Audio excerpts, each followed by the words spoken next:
നമസ്കാരം. സകലമാന കേരളത്തിലേക്ക് സ്വാഗതം. ആദ്യം പ്രധാന വാർത്തകൾ. നെടുമ്പാശ്ശേരിയിലെ മയക്കുമരുന്ന് പ്രതികൾക്ക് പിന്നിൽ മെക്സിക്കൻ മാഫിയ. പ്രതികൾ കൊച്ചിയിലെത്തിയത് ബിസിനസ് വിസയിൽ. ഇരുവരും അന്തർദേശീയ ലഹരി മാഫിയയുടെ ഏജന്റുമാരെന്ന് അന്വേഷണ സംഘം. പിടിച്ചത് 30 കോടി രൂപയുടെ കൊക്കൈൻ.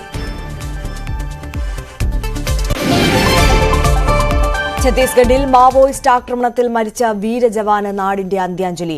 CRPF ജവാൻ വിഷ്ണുവിന്റെ മൃതദേഹം നാളെ തിരുവനന്തപുരത്തെ വീട്ടിലെത്തിക്കും. വിയോഗ വാർത്ത ഉൾക്കൊള്ളാനാകാതെ നാട്.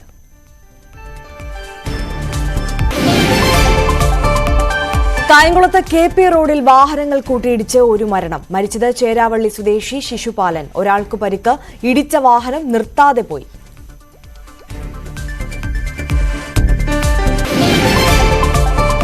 ഇടുക്കി പീരുമേട് പരുന്തുംപാറയിൽ വ്യാപക കയ്യേറ്റമെന്ന പരാതി. 45 ഹെക്ടറിലധികം സർക്കാർ ഭൂമി നഷ്ടപ്പെട്ടതായി റവന്യൂ വകുപ്പിന്റെ പ്രാഥമിക നിഗമനം.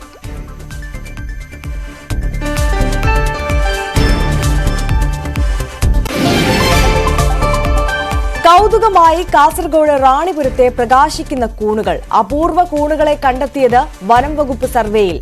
റാണിപുരത്തുള്ളത് 50-ലധികം കൂണുകൾ.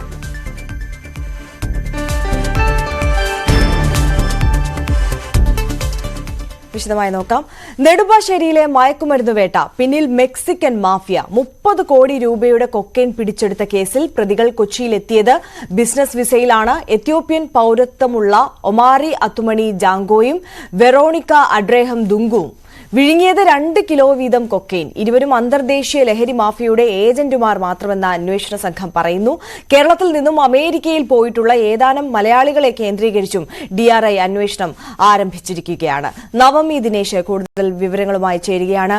നവമി, ഈ അന്തർദേശീയ ബന്ധമുള്ള ലഹരി മാഫിയയുടെ ഒരു വലിയ കണ്ണിയിലേക്ക്, റാക്കറ്റിലേക്ക് ഈ അന്വേഷണം എത്തി നിൽക്കുന്നു എന്നുള്ളതാണ്. എങ്ങനെയാണ് വിശദാംശങ്ങൾ വരുന്നത്?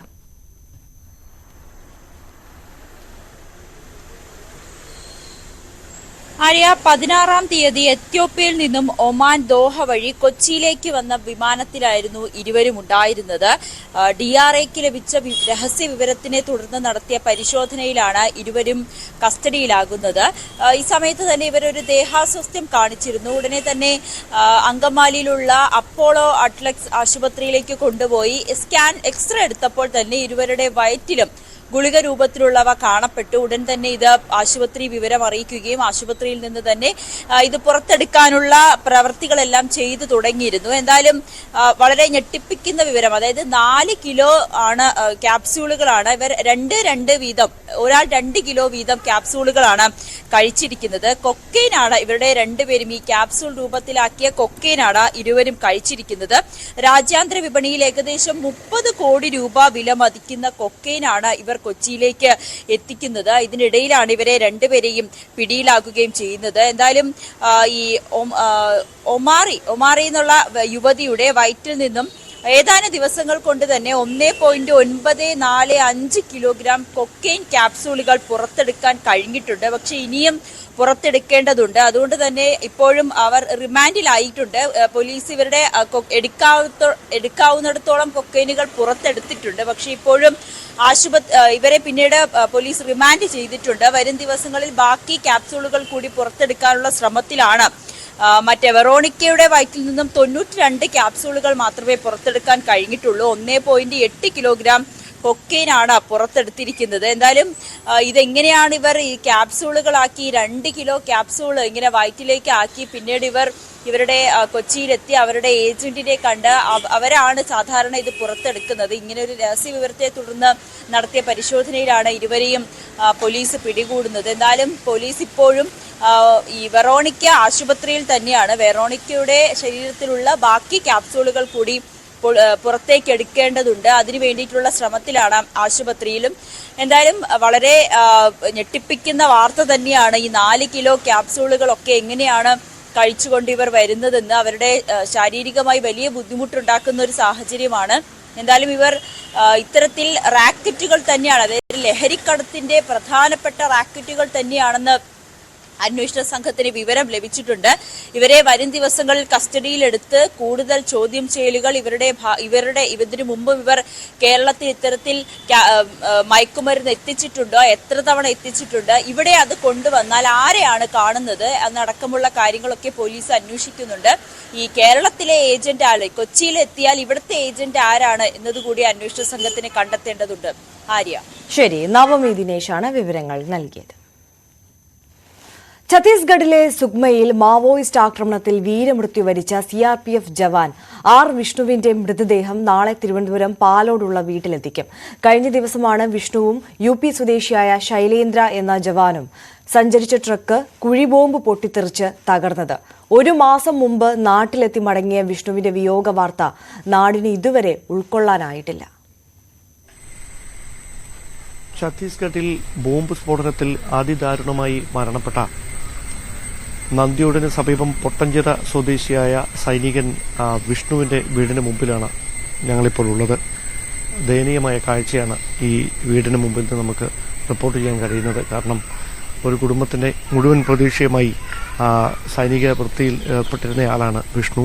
ആ വിഷ്ണുവിനെയാണ് അപ്രതീക്ഷിതമായ ഒരു സ്ഫോടനത്തിൽ ഈ കുടുംബത്തിനും ഈ നാടിനും നഷ്ടപ്പെട്ടിരിക്കുന്നത്. തികച്ചും ഗ്രാമീണമായ ഒരു അന്തരീക്ഷം. അവിടെ ഒരു സാധാരണ കുടുംബത്തിൽ ജനിച്ച വ്യക്തിയാണ് വിഷ്ണു. ഏറെ പ്രതീക്ഷയോടെയാണ് സൈനിക സേവനത്തിനായി പോകുന്നത്. പക്ഷേ ഇളയ മകന്റെ എഴുത്തിനിരുത്തിനാണ് അവസാനമായി വിഷ്ണു നാട്ടിലെത്തിയിരുന്നത്. 1.5 മാസം മുമ്പായിരുന്നു അദ്ദേഹത്തിന്റെ വീടിന്റെ ഗൃഹപ്രവേശം ഈ സമീപത്ത് തന്നെ നടന്നത്. അവിടെ നിന്ന് ഏറെ സന്തോഷത്തോടെ ഈ വീട്ടിൽ നിന്ന് മടങ്ങിയതാണ് 2 ആൺമക്കളും ഭാര്യയും അടങ്ങുന്ന കുടുംബം. മാതാപിതാക്കളുണ്ട്, സഹോദരങ്ങളുണ്ട്. അവർക്കൊക്കെ ഏറെ പ്രിയങ്കരനായിരുന്ന ഈ കുടുംബത്തിന്റെ മുഴുവൻ താങ്ങായിരുന്ന വിഷ്ണുവിനെയാണ് അപ്രതീക്ഷിതമായി ഈ കുടുംബത്തിന് ഇന്നലെ നഷ്ടപ്പെട്ടിരിക്കുന്നത്. അതിന്റെ ഞെട്ടലിൽ നിന്ന് ഇപ്പോഴും ഈ കുടുംബത്തിനും ബന്ധുക്കൾക്കും നാട്ടുകാർക്കും ഒന്നും ഇപ്പോഴും മുക്തരാകാൻ കഴിഞ്ഞിട്ടില്ല. വിഷ്ണുവിന്റെ മൃതദേഹം ഛത്തീസ്ഗഡിൽ നിന്ന് നാളെ പുലർച്ചെയായിരിക്കും പ്രത്യേക വിമാനത്തിൽ തിരുവനന്തപുരത്തേക്ക് എത്തിക്കുക എന്ന വിവരങ്ങളാണ് ഏറ്റവും ഒടുവിൽ ലഭ്യമാകുന്നത്. പക്ഷേ ഔദ്യോഗികമായി അത് സംബന്ധിച്ച കൃത്യമായ സൂചനകളൊന്നും ഉദ്യോഗസ്ഥ തലത്തിൽ ലഭ്യമായിട്ടില്ല.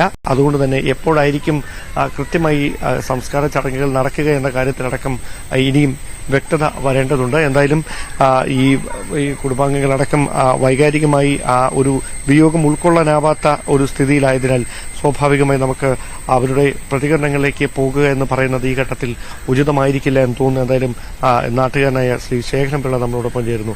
എങ്ങനെയാണ് വിഷ്ണുവിനെ ഓർത്തെടുക്കുന്നത്? വിഷ്ണുവിനെ നേരത്തെ പരിചയമുണ്ട്, നല്ല സുഹൃത്താണ്. പിന്നെ പെട്ടെന്ന് ഇങ്ങനെ ഉണ്ടായപ്പോഴത്തേക്കും എല്ലാവർക്കും നല്ല വിഷമമുണ്ട്. ഈ എപ്പോഴായിരിക്കും ഇവിടേക്ക് മൃതദേഹം എത്തിക്കുക, അങ്ങനെ എന്തെങ്കിലും? ഒന്നും അറിഞ്ഞിട്ടില്ല. ഒന്നും പറഞ്ഞിട്ടില്ല. ഈ അതായത് വീട് വെച്ചത് എവിടെയായിരുന്നു? ഈ സമീപത്ത് എവിടെയോ? അത് ഒരു 5 കിലോമീറ്റർ അപ്പുറത്താണ്. താന്നിയോടെന്ന് പറയുന്ന സ്ഥലം. ഈ അദ്ദേഹത്തെ അവസാനമായി വന്നപ്പോൾ എപ്പോഴെങ്കിലും കണ്ടിരുന്നോ? കണ്ടിരുന്നു. ഇപ്പോഴും 1 മാസം അയാൾ പോയിട്ട്. അപ്പോൾ അത്തരത്തിലുള്ള ഓർമ്മകളാണ് നാട്ടുകാരടക്കം പങ്കുവെച്ചുകൊണ്ടിരിക്കുന്നത്. അതുകൊണ്ട് തന്നെയാണ് ഈ വിഷ്ണുവിന്റെ വിയോഗം അത് ഈ കുടുംബത്തിനപ്പുറത്തേക്ക് ഈ നാടിന്റെ വിയോഗമായി മാറുന്നത്. ഇത് വിഷ്ണുവിന്റെ ബന്ധുവായ അമർനാഥാണ്. അമർനാഥ്, എങ്ങനെയാണ് ചേട്ടനെ ഓർത്തെടുക്കുന്നത്? ചേട്ടൻ ഈ 1.5 മാസം മുമ്പേ പാലാച്ചിൽ നിന്നപ്പോഴും വളരെ സന്തോഷപരമായിട്ടാണ് ഇവിടെ പെരുമാറുന്നത്. പിന്നെ എനിക്ക് അത്രയ്ക്ക് വലിയ വിഷമമാണ് ഉണ്ടാകുന്നത്. കാരണം എപ്പോഴും ലീവിന് വന്നാലും എന്നെ കൊണ്ട് നമ്മൾ കറങ്ങാനും എല്ലാത്തിനും പോകണം വെച്ചാണ്. ഇതൊരു തീരാ ദുഃഖമാണ്. ഇത് എപ്പോഴായിരിക്കും ഇവിടേക്ക് മൃതദേഹം എത്തിക്കുക, അങ്ങനെ എന്തെങ്കിലും ഒരു ഔദ്യോഗികമായ നിങ്ങൾക്ക് അറിയിപ്പ് എന്തെങ്കിലും ലഭിച്ചിട്ടുണ്ടോ? വെളുപ്പിന് 1:30 ട്രിവാൻഡ്രം എയർപോർട്ടിൽ എത്തുമെന്നാണ് അറിയിപ്പ്. നാളെ പുലർച്ചെ 1:30 മണിക്ക് എത്തുമെന്നാണ് പറഞ്ഞിരിക്കുന്നത്. അത് കഴിഞ്ഞ് അവിടെ നേരെ വീട്ടിലേക്ക് കൊണ്ടുവരും. അപ്പോൾ ഇവിടെ ഒരു മൊബൈൽ മോർച്ചറി ഒരുക്കണമെന്നാണ് അവർ അറിയിച്ചിരിക്കുന്നത്. ഓക്കെ, അതായത് ഇവിടെ വെച്ചതിന് ശേഷം ഇവിടെ നിന്ന് ഈ പുതുതായി പണിത വീട്ടിലേക്ക് കൊണ്ടുപോകും. ഓക്കെ, ഈ സംസ്കാര ചടങ്ങുകൾ എവിടെയാണ് നടക്കുന്നത്? ഇതുവരെ തീരുമാനമായിട്ടില്ല. ഓക്കെ, അപ്പോൾ അവിടുന്ന് ഈ സൈനിക ഉദ്യോഗസ്ഥർ തന്നെ ഈ കാര്യത്തിൽ നിങ്ങളെ ബന്ധപ്പെടുന്നുണ്ട്? സൈനിക ഉദ്യോഗസ്ഥർ തന്നെ അറിയിച്ചിട്ടുണ്ട്. ഓക്കെ, അവരുടെ ഏതെങ്കിലും ഉദ്യോഗസ്ഥർ ഇവിടെ എത്തിയിരുന്നോ ഈ സംഭവത്തിന് ശേഷം? അവരുടെ ഉദ്യോഗസ്ഥർ എത്തിയിരുന്നില്ല. ആ ടീമിലുള്ളവർ ഇവിടെ ലീവിനുണ്ടായിരുന്നു. അവർ വന്നിട്ടുണ്ടായിരുന്നു. മറ്റൊരുക്കങ്ങളൊക്കെ ഇവിടെ എല്ലാം പൂർത്തിയായിട്ടുണ്ട്. ഓക്കെ, എന്തായാലും ഞങ്ങൾ ഈ ദുഃഖത്തിൽ പങ്കുചേരുന്നു. എത്തിച്ചേരുന്നു. സ്വാഭാവികമായി അത് തന്നെയാണ് അവസ്ഥ. ഈ 1 മാസം മുമ്പും ഏറെ സന്തോഷത്തോടെ ഇവിടെ എത്തി ഈ കുടുംബവുമായി ബന്ധപ്പെട്ട ഗൃഹപ്രവേശന ചടങ്ങിലടക്കം പങ്കെടുത്ത് മകനെ എഴുത്തിനിരുത്തിയതിനു ശേഷം മടങ്ങിയ അച്ഛനെയാണ് ആ 2 മക്കൾക്ക് എന്നേക്കുമായി നഷ്ടപ്പെട്ടിരിക്കുന്നത്. അവർക്ക് ആ ദുഃഖത്തിന്റെ ആഴം എത്രയാണെന്ന് അറിയാതെ ആ കുഞ്ഞുങ്ങൾ ഈ വീടിന് പുറകിലൂടെ ഓടിക്കളിച്ച് നടക്കുന്നുണ്ട്. ഞാൻ അവരുടെ മുഖം പ്രേക്ഷകർക്ക് മുമ്പിലേക്ക് ഇപ്പോൾ എത്തിക്കുന്നില്ല. അത്രമാത്രം വൈകാരികമായൊരു അവസ്ഥയാണ്, ദുഃഖം തളം കെട്ടി നിൽക്കുന്ന സാഹചര്യമാണ് നന്ദിയോട് പൊട്ടഞ്ചിറ എന്ന ചെറിയ ഗ്രാമത്തിൽ നിന്ന് പ്രേക്ഷകരുമായി പങ്കുവെക്കാനുള്ളത്. ക്യാമറമാൻ സന്തോഷ് കുമാറിനൊപ്പം ഡാൻ കുര്യൻ, ന്യൂസ് 18.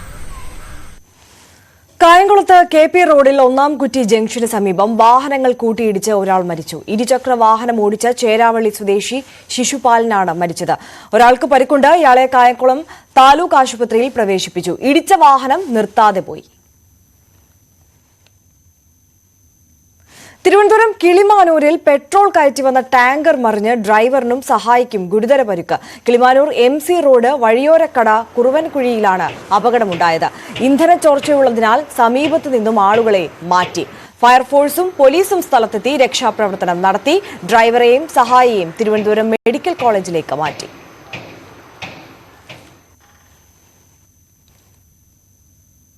തൃശൂർ ചാവക്കാട് ശക്തമായ തിരയെ തുടർന്ന് പഴയ കെട്ടിടം കടലിലേക്ക് പതിച്ചു. ചാവക്കാട് അഞ്ചങ്ങാടിയിലെ പഴയ ടെലിഫോൺ ബൂത്താണ് കടലിൽ വീണത്. ഇവിടെ റോഡും കടലും തമ്മിൽ 10 മീറ്റർ വ്യത്യാസം മാത്രമാണുള്ളത്. മുമ്പ് 1 കിലോമീറ്റർ ആയിരുന്നതാണ് ഇപ്പോൾ കടൽ കയറി 10 മീറ്ററായി ചുരുങ്ങിയത്.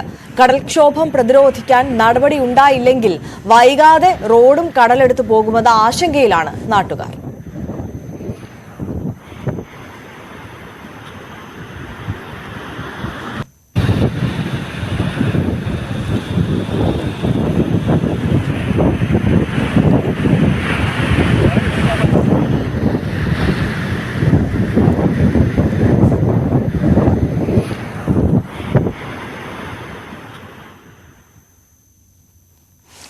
ഇടുക്കി പീരുമേട് പരുന്തുംപാറയിൽ വ്യാപക കയ്യേറ്റമെന്ന് നാട്ടുകാർ. വിനോദസഞ്ചാര മേഖലയിൽ ഉൾപ്പെട്ട 45 ഹെക്ടറിലധികം സർക്കാർ ഭൂമി നഷ്ടപ്പെട്ടതായാണ് റവന്യൂ വകുപ്പിന്റെ പ്രാഥമിക നിഗമനം. ഇടുക്കി പീരുമേട് താലൂക്കിലെ പ്രധാന വിനോദസഞ്ചാര കേന്ദ്രമാണ് പരുന്തുംപാറ. 310 ഹെക്ടർ ഭൂമിയാണ് പരുന്തുംപാറയിൽ ഉണ്ടായിരുന്നതായി റവന്യൂ വകുപ്പിന്റെ കണക്കുകളിൽ ഉള്ളത്. ഇതിൽ 200 ഹെക്ടർ ഭൂമിക്ക് പട്ടയം നൽകിയിരുന്നു. 45 ഹെക്ടറോളം ഭൂമി സ്വകാര്യ വ്യക്തികൾ കൈവശപ്പെടുത്തിയതായാണ് വിവരം. കയ്യേറ്റങ്ങൾ ഭൂരിഭാഗവും റവന്യൂ ഉദ്യോഗസ്ഥരുടെ അറിവോടെയാണെന്നാണ് ആരോപണം. പീരുമേട് പഞ്ചായത്തിൽ വിനോദസഞ്ചാര കേന്ദ്രമായ പരുന്തുംപാറയിൽ കുറേ വർഷങ്ങളായി നമ്മുടെ ജില്ലയ്ക്ക് പുറത്തുള്ള ആളുകൾ 1 ഏക്കർ സ്ഥലം വഹിക്കുക, അല്ലെങ്കിൽ 1/2 ഏക്കർ സ്ഥലം വഹിക്കുക, ആ സ്ഥലത്തോട് ചേർന്നുള്ള വിരിവ് ഭൂമി, പാറക്കെട്ടാണ് പാറക്കെട്ട്, ഇത് പുല്ലുമേടാണ് പുല്ലുമേട്, ഇതെല്ലാം വെട്ടിത്തെളിച്ച് കൃഷിഭൂമിയാക്കിയിട്ട് ഉദ്യോഗസ്ഥന്മാർ സ്വാധീനിച്ചിട്ട് കയ്യേറ്റം നടത്തിക്കൊണ്ടിരിക്കുകയാണ്. 45 ഹെക്ടർ ഭൂമി, സർക്കാരിൻ്റെ ഭൂമി മറ്റുള്ളവരുടെ കയ്യിൽ കയ്യേറ്റം ചെയ്തതായിട്ട് റിപ്പോർട്ടിൽ ലഭിച്ചിട്ടുണ്ട്. പട്ടയമുള്ള ഭൂമികൾ മുറിച്ചു വിൽക്കുകയും വാങ്ങുന്നവർ ഇതിനോട് ചേർന്നുള്ള സർക്കാർ ഭൂമി കയ്യേറുകയുമാണ് ചെയ്യുന്നത്. സർവേ നമ്പർ 534 ഉൾപ്പെട്ട ഭൂമിയുടെ നമ്പറും രേഖകളും ഉപയോഗിച്ചാണ് കയ്യേറ്റങ്ങളും വിൽപ്പനയും നടക്കുന്നത്.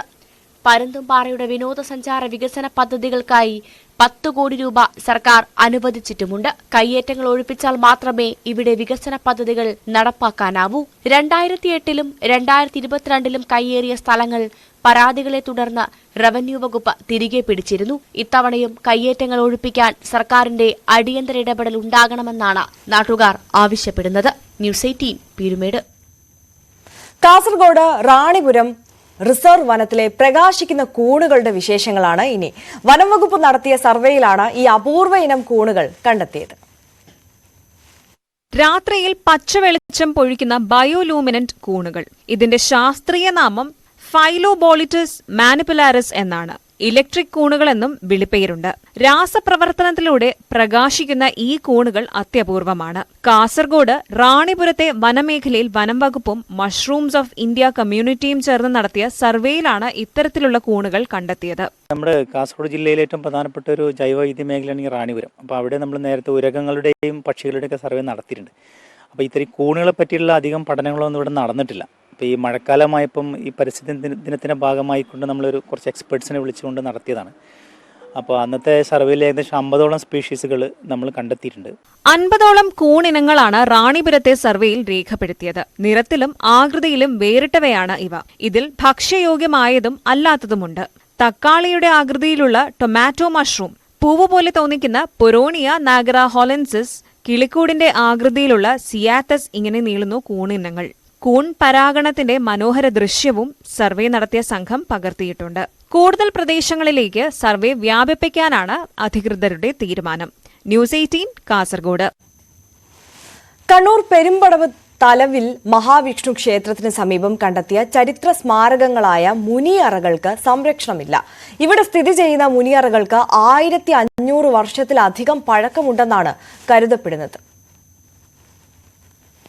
ശിലായുഗ സ്മാരകങ്ങളായ മുനിയറകൾ 1500 വർഷത്തിലധികം പഴക്കം. തലവിൽ മഹാവിഷ്ണു ക്ഷേത്രത്തിനോട് ചേർന്നാണ് ഈ മുനിയറകൾ സ്ഥിതി ചെയ്യുന്നത്. 7 മുനിയറകളാണ് ഈ പ്രദേശത്തുള്ളത്. ചരിത്രത്തോട് ചേർന്ന് നിൽക്കുന്ന ഈ മുനിയറകളുടെ സംരക്ഷണം ഇന്നും സാധ്യമായിട്ടില്ല. പുരാവസ്തു വകുപ്പ് അധികൃതർ സ്ഥലം പരിശോധിച്ച നടപടികൾ സ്വീകരിക്കുമെന്ന് പറഞ്ഞെങ്കിലും തുടർ നടപടിയുണ്ടായില്ല. ഈ മുനിയറകൾ സംരക്ഷിക്കേണ്ടത് കാലഘട്ടത്തിന്റെ ആവശ്യമാണ്. ചരിത്രം ഉറങ്ങിക്കിടക്കുന്നൊരു മണ്ണാണിത്. ഓറൽ ഹിസ്റ്ററി ഡെവലപ്മെന്റ് ആൾക്കാർ വന്ന് പരിശോധിച്ച് നോക്കിയിട്ടുണ്ടായിരുന്നു. അപ്പോൾ അവരുടെ നിർദ്ദേശപ്രകാരം സെൻട്രൽ ഗവൺമെന്റിലേക്ക് ഇത് അറിയിച്ച് ഇത് സംരക്ഷിക്കാനുള്ള എന്തെങ്കിലും പദ്ധതികളുണ്ടെങ്കിൽ അന്വേഷിച്ച് കണ്ടെത്തുവാൻ പറഞ്ഞിട്ടുണ്ടായിരുന്നു. അപ്പോൾ ഏകദേശം 7 മുനിയറകൾ ഈ പരിസരത്തുണ്ട്. അതിലിപ്പോൾ തുറന്ന് കാണാൻ വേണ്ടി പറ്റുന്നത് ഏകദേശം 4 എണ്ണമാണുള്ളത്. ബാക്കി 3 എണ്ണം സ്വകാര്യ വ്യക്തികളുടെ പറമ്പിലായതുകൊണ്ട് അവരത് മണ്ണിട്ട് മൂടി. ഈ മുനിയറകളുടെ ഉള്ളിലേക്ക് ഒരാൾക്ക് കഷ്ടിച്ച് കടക്കാം. മുനിയറകൾ സംരക്ഷിക്കാൻ സർക്കാർ തലത്തിൽ നടപടിയുണ്ടാകണമെന്ന ആവശ്യം ശക്തമാവുകയാണ്. ന്യൂസ് 18 ആലക്കോട്. പാറപ്രദേശത്ത് ഡ്രാഗൺ ഫ്രൂട്ട് കൃഷി നടത്താൻ പറ്റുമോ? പറ്റുമെന്ന് തെളിയിച്ചിരിക്കുകയാണ് കണ്ണൂർ തേറണ്ടിയിലെ കർഷകനായ പാലക്കീൽ രാജൻ. 1 ഏക്കറോളം വരുന്ന സ്ഥലത്തെ റബ്ബർ മരങ്ങൾ മുറിച്ചു മാറ്റിയാണ് രാജന്റെ ഡ്രാഗൺ ഫ്രൂട്ട് കൃഷി. കോവിഡ് കാലത്താണ് ചപ്പാരപ്പടവ് തേരണ്ടിയിലെ രാജന് ഡ്രാഗൺ ഫ്രൂട്ട് കൃഷി ഇറക്കണമെന്ന് മോഹമുദിച്ചത്. റബ്ബർ വിലയിടിവും തൊഴിലാളികളെ കിട്ടാത്തതുമാണ് രാജനെ മാറി ചിന്തിക്കാൻ പ്രേരിപ്പിച്ചത്. പത്തനംതിട്ട, കാസർഗോഡ് എന്നിവിടങ്ങളിൽ നിന്നായി തൈകൾ എത്തിച്ചു. പരീക്ഷണാടിസ്ഥാനത്തിൽ 1 ഏക്കറോളം സ്ഥലത്ത് കൃഷി ഇറക്കി. കോൺക്രീറ്റ് വേലിക്കല്ലുകൾ നാട്ടി തൈകൾ നട്ടു. ചെടിക്ക് പടരാൻ പഴയ ടയറുകളും സ്ഥാപിച്ചു. യൂട്യൂബിൽ നോക്കിയാണ് പ്രധാനമായും കൃഷിരീതികൾ പഠിച്ചത്.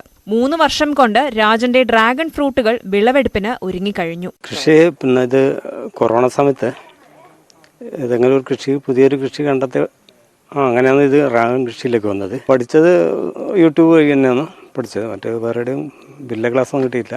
Malaysian red, white dragon, Israel yellow, royal red, Mexican red തുടങ്ങിയ ഇനങ്ങളാണ് കൃഷി ചെയ്തത്. ഇതുകൂടാതെ വിവിധ ഇനം വിദേശ ഇനം ഫ്രൂട്ടുകളും രാജന്റെ കൃഷിയിടത്തിലുണ്ട്. പരീക്ഷണാടിസ്ഥാനത്തിൽ നടത്തിയ ഡ്രാഗൺ ഫ്രൂട്ട് കൃഷി വിജയം കണ്ടതിന്റെ സന്തോഷത്തിലാണ് രാജനും കുടുംബവും. ന്യൂസ് 18 ആലക്കോട്. മഹാകവി കുമാരനാശാന്റെ ചണ്ടാല ഭിഷുകി തുള്ളൽ രൂപത്തിൽ അവതരിപ്പിച്ച ഒരു കലാകാരിയാണ് ഇനി നമ്മൾ പരിചയപ്പെടാൻ പോകുന്നത്. കൊട്ടാരക്കര താമരക്കുടി സ്വദേശി കുമാരി ചന്ദനയാണ് ഇടമൺ വൊക്കേഷണൽ ഹയർ സെക്കൻഡറി സ്കൂളിൽ കുട്ടികൾക്കായി തുള്ളൽ അവതരിപ്പിച്ചത്. 9ാം ക്ലാസ്സിലെ മലയാള പാഠഭാഗത്തെ ആസ്പദമാക്കിയായിരുന്നു അവതരണം.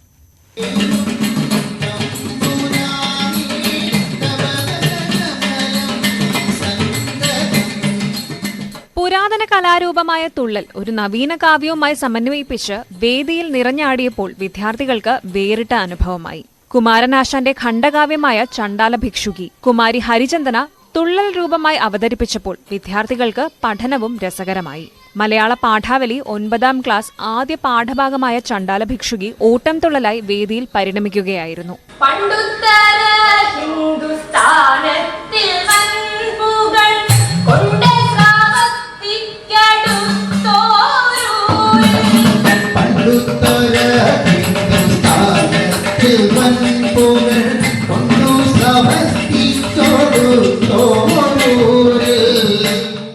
ദാഹാർദ്രനായ ഭിക്ഷു ചണ്ടാല സ്ത്രീയിൽ നിന്നും വെള്ളം കുടിച്ച് ദാഹം അകറ്റുന്നതും തുടർന്നുള്ള കവിഭാവനയുടെ വർണ്ണനകൾ ഒട്ടും ചോരാതെ വേദിയിൽ തുള്ളി ഫലിപ്പിച്ചതും പ്രശംസനീയമായി.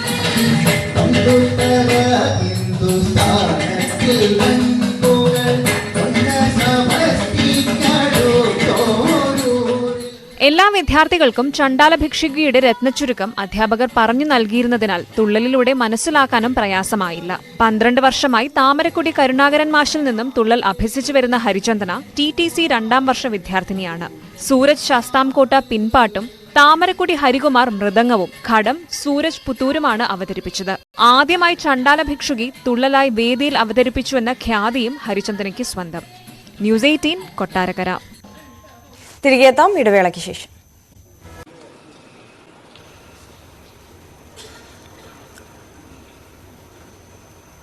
സുരേഷ് ഗോപി സത്യപ്രതിജ്ഞ ചെയ്തിരിക്കുകയാണ്. മലയാളത്തിലാണ് അദ്ദേഹം സത്യപ്രതിജ്ഞ ചെയ്തിരിക്കുന്നത്. സഭയിൽ നിന്നുള്ള തത്സമയ ദൃശ്യങ്ങളാണ് പ്രേക്ഷകർ കാണുന്നത്.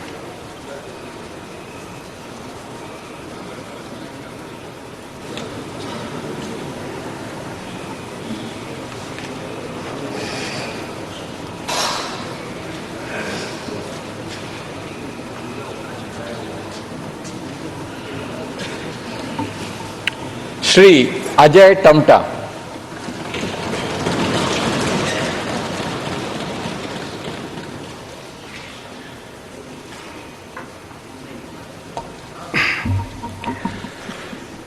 मैं अजय टमटा जो लोकसभा का सदस्य निर्वाचित हुआ हूं, ईश्वर की शपथ लेता हूं कि मैं विधि द्वारा स्थापित भारत के संविधान के प्रति सच्ची श्रद्धा और निष्ठा रखूंगा। मैं भारत की प्रभुता और अखंडता अक्षुण्ण रखूंगा तथा जिस पद को मैं ग्रहण करने वाला हूं उसके कर्तव्यों का श्रद्धापूर्वक निर्वहन करूंगा।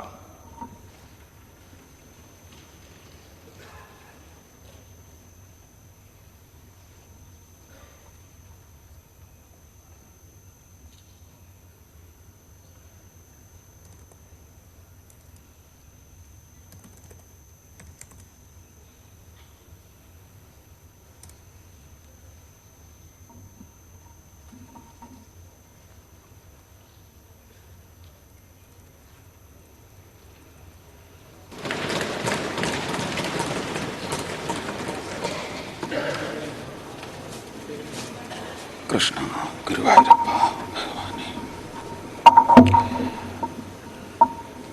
ലോകസഭയിലെ അംഗമായി തെരഞ്ഞെടുക്കപ്പെട്ടിരിക്കുന്ന സുരേഷ് ഗോപിയായ ഞാൻ നിയമപ്രകാരം ഏർപ്പെടുത്തപ്പെട്ട ഇന്ത്യൻ ഭരണഘടനയോട് യഥാർത്ഥമായ വിശ്വാസവും കൂറും പ്രദർശിപ്പിച്ചു കൊള്ളാമെന്നും ഇന്ത്യയുടെ പരമാധികാരത്തെയും അവിഛിന്നതയെയും നിലനിർത്തിക്കൊള്ളാമെന്നും ഏറ്റെടുക്കുവാൻ പോകുന്ന കർത്തവ്യം വിശ്വസ്തമാം വണ്ണം നിർവഹിച്ചു കൊള്ളാമെന്നും ദൈവത്തിൻ്റെ പേരിൽ പ്രതിജ്ഞ ചെയ്തു കൊള്ളുന്നു.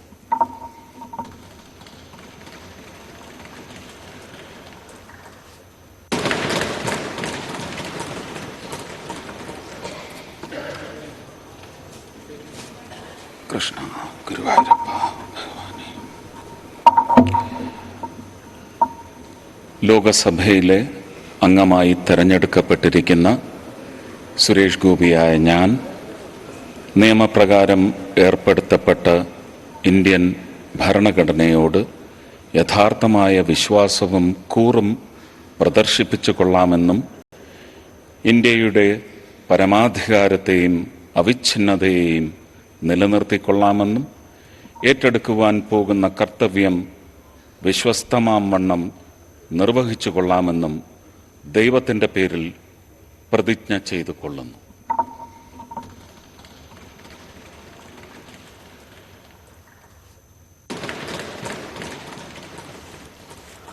പതിനെട്ടാം ലോക്സഭയുടെ പ്രഥമ സമ്മേളനത്തിൽ പുതിയ അംഗങ്ങൾ സത്യപ്രതിജ്ഞ ചെയ്യുകയാണ്. ഇപ്പോൾ കേരളത്തിൽ നിന്നുള്ള കേന്ദ്രമന്ത്രി തൃശൂരിന്റെ MP സുരേഷ് ഗോപി സത്യപ്രതിജ്ഞ ചെയ്യുന്നു.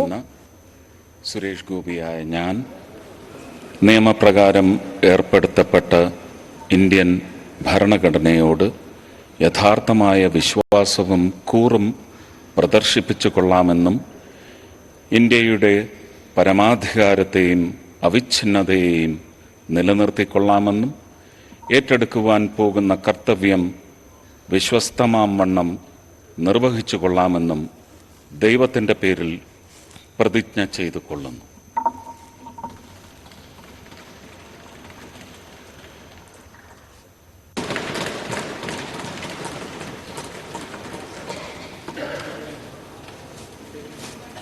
കൃഷ്ണ ഗുരുവായൂരപ്പ ഭഗവാനേ. ലോകസഭയിലെ അംഗമായി തെരഞ്ഞെടുക്കപ്പെട്ടിരിക്കുന്ന സുരേഷ് ഗോപിയായ ഞാൻ നിയമപ്രകാരം ഏർപ്പെടുത്തപ്പെട്ട ഇന്ത്യൻ ഭരണഘടനയോട് യഥാർത്ഥമായ വിശ്വാസവും കൂറും പ്രദർശിപ്പിച്ചു കൊള്ളാമെന്നും ഇന്ത്യയുടെ പരമാധികാരത്തെയും അവിഛിന്നതയെയും നിലനിർത്തിക്കൊള്ളാമെന്നും ഏറ്റെടുക്കുവാൻ പോകുന്ന കർത്തവ്യം വിശ്വസ്തമാം വണ്ണം നിർവഹിച്ചു കൊള്ളാമെന്നും ദൈവത്തിൻ്റെ പേരിൽ പ്രതിജ്ഞ ചെയ്തു കൊള്ളുന്നു.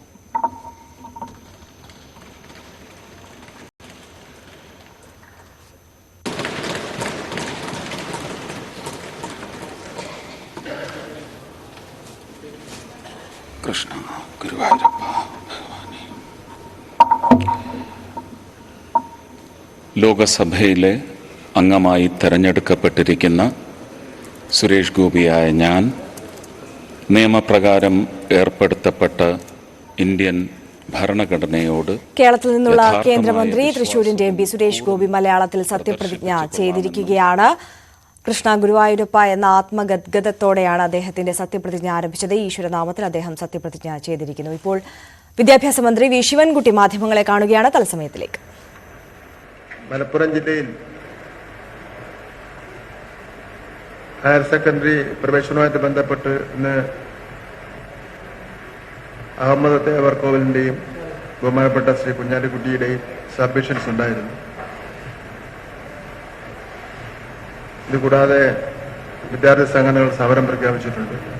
അതിലേക്ക് അടിസ്ഥാനത്തിലാണ് വാർത്താ സമ്മേളനം ഞാൻ നിയമസഭയിൽ പറഞ്ഞ കാര്യങ്ങൾ പറയുന്നത്.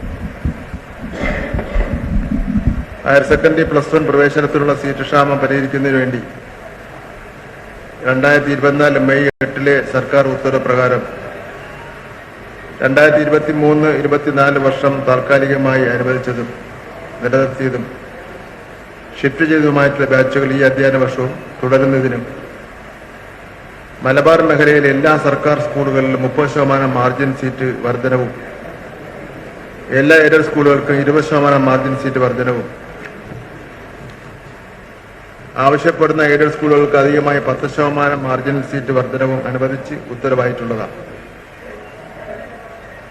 കഴിഞ്ഞ വർഷം 14 ബാച്ചുകൾ മലപ്പുറം ജില്ലയിൽ ഷിഫ്റ്റ് ചെയ്ത് നൽകി.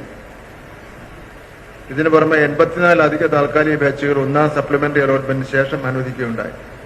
മലപ്പുറം ജില്ലയിൽ ഒരു ബാച്ച് അനുവദിച്ചില്ല എന്നുള്ള ശക്തമായിട്ടുള്ള പ്രചരണം നടക്കുകയാണ്. ചില മാധ്യമങ്ങൾ അത് ഏറ്റുപിടിച്ച് പറഞ്ഞുകൊണ്ടിരിക്കുകയാണ്. ഈ വർഷം അലോട്ട്മെന്റുകളുടെ തുടക്കത്തിൽ തന്നെ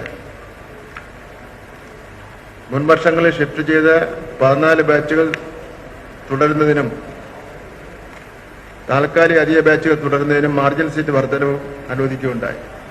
ഫസ്റ്റ് അലോട്ട്മെന്റ് തന്നെ കഴിഞ്ഞ പ്രാവശ്യം 3ാം അലോട്ട്മെന്റ് കഴിഞ്ഞതിന് ശേഷമാണ് ഇത് വന്നത്. ഇപ്പോൾ ഫസ്റ്റ് അലോട്ട്മെന്റ് തന്നെ ചെയ്തു.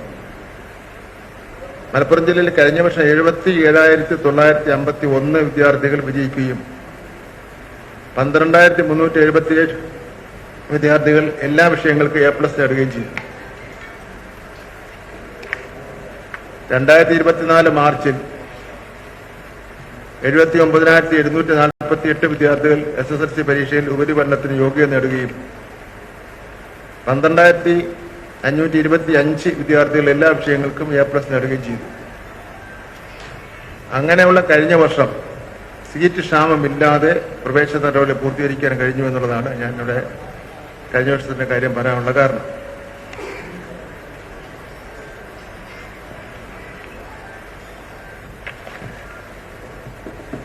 കഴിഞ്ഞ വർഷം ആകെ ഉണ്ടായിരുന്ന 70,976 സീറ്റുകളിൽ ആകെ 66,024 വിദ്യാർത്ഥികൾ പ്രവേശനം നേടുകയും കഴിഞ്ഞ വർഷം 4,952 സീറ്റുകൾ ഒഴിഞ്ഞുകിടക്കുകയും ചെയ്തു. കഴിഞ്ഞ വർഷം 4,952 സീറ്റുകൾ കഴിഞ്ഞ വർഷം ഒഴിഞ്ഞുകിടന്നു. ഈ വർഷം പ്രവേശനത്തിനായി ഹയർ സെക്കൻഡറി മേഖലയിൽ 71,456 സീറ്റുകളും വൊക്കേഷണൽ ഹയർ സെക്കൻഡറിയിൽ 2,850 സീറ്റുകളും ITI മേഖലയിൽ 5,484 സീറ്റുകളും പോളിടെക്നിക് മേഖലയിൽ 880 സീറ്റുകളും ഉൾപ്പെടെ 80,670 സീറ്റുകൾ മലപ്പുറം ജില്ലയിൽ SSLC പാസ്സായ വിദ്യാർത്ഥികൾക്ക് ഉപരിപഠനത്തിനുണ്ട്. 80,670 സീറ്റുകൾ. പക്ഷെ സമരം ചെയ്യുന്നവർ +1 സ്കൂൾ സീറ്റ് അല്ലാതെ മറ്റൊരു സീറ്റ് അംഗീകരിക്കാൻ വേണ്ടി അവർ തയ്യാറാണ്. ഇതുകൂടാതെ സ്കോൾ കേരളയിലും പ്രവേശനം തേടുന്നുണ്ട്.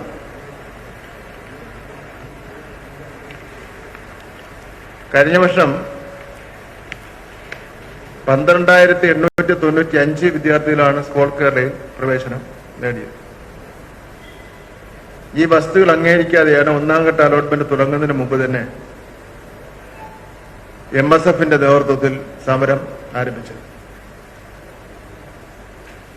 ഹയർ സെക്കൻഡറി പൊതുവിദ്യാലയങ്ങളുടെ സീറ്റ് മാത്രം വെച്ചുകൊണ്ട് +1 പ്രവേശനത്തിന് നിലവിലെ സ്ഥിതി ഞാൻ വിവരിക്കാം. മറ്റെല്ലാം ഞാൻ ഒഴിവാക്കിയാണ്. ITI ഒഴിവാക്കുന്നു, പോളിടെക്നിക് ഒഴിവാക്കുന്നു, സ്കോൾ കേരള ഒഴിവാക്കുന്നു, അതുപോലെ SSLC കഴിഞ്ഞാൽ ചേരാൻ കഴിയുന്ന എല്ലാ കോഴ്സുകളും ഒഴിവാക്കുകയാണ്. മലപ്പുറം ജില്ലയിൽ ആകെ കിട്ടിയ അപേക്ഷകൾ ദേവിയെ നിങ്ങൾ നോട്ട് ചെയ്യണം. 82,466. അതൊന്നും മാറ്റാൻ കഴിയുന്ന കാര്യമല്ലല്ലോ ഈ സീറ്റിന്റെ നമ്പർ എന്നത്. ഇതിൽ 7,606 പേർ ജില്ലയ്ക്ക് പുറത്തുള്ളവരാണ്.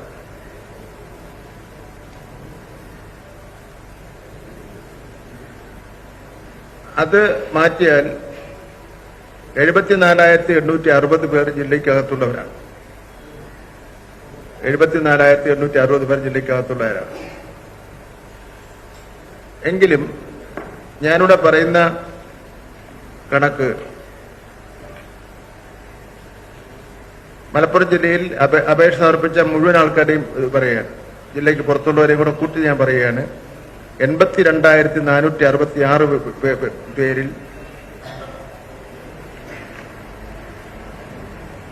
ഇത്രയും പേർക്കാണ് നമുക്ക് പ്രവേശനം കൊടുക്കേണ്ടി വരുന്നത്. അതിൽ 4,352 പേർക്ക് മറ്റ് ജില്ലകളിൽ പ്രവേശനം ലഭിച്ചു. തൃശ്ശൂരിൽ 543 പേർക്ക് പ്രവേശനം ലഭിച്ചു. പാലക്കാട് 2,370 പേർക്ക് പ്രവേശനം ലഭിച്ചു. കോഴിക്കോട് 1,383 പേർക്ക് പ്രവേശനം ലഭിച്ചു. ഈ 3 ജില്ലകളിലും മലപ്പുറം ജില്ലകൾ ഒഴിച്ച് മറ്റ് ജില്ലകളിലായിട്ട് 56 പേർക്ക് പ്രവേശനം ലഭിച്ചു. ഇത് കഴിഞ്ഞാൽ ജില്ലയിൽ ശേഷിക്കുന്ന അപേക്ഷ നമുക്ക് പിന്നെ അഡ്രസ് ചെയ്യേണ്ടി വരുന്നത് 78,114 പേരെയാണ്.